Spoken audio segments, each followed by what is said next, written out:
মাগরিব নামাজের পরে কারোর সাথে কথাটা বলে এই দোয়াটি 7 বার পরে আল্লাহ তাআলার কাছে যা চাইবেন আল্লাহ আপনাকে তাই দান করে দিবে। সুবহানাল্লাহ।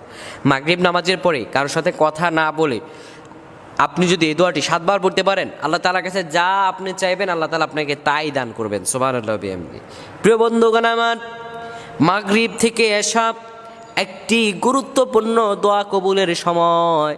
আল্লাহ রব্বুল আলামিন আমাদেরকে তার কাছে যাইতে বলেছেন। রব্বুল আলামিন বলেন, ইস্তাঈনু বিস-সাবরি ওয়াস-সালাম ইন্নাল্লাহা মা'আস-সাবিরিন। আমার রব বলেন, ও দুনিয়ার মানুষেরা রে, আমার কাছে সাহায্য চাও। বিস-সাবরি ওয়াস-সালাত, ধৈর্য এবং নামাজের মাধ্যমে আমার কাছে সাহায্য চাও। জেনে রাখো, ইন্নাল্লাহা মা'আস-সাবিরিন, নিশ্চয় আমি আল্লাহ রব্বুল আলামিন ধৈর্য ধারণকারীদের সঙ্গে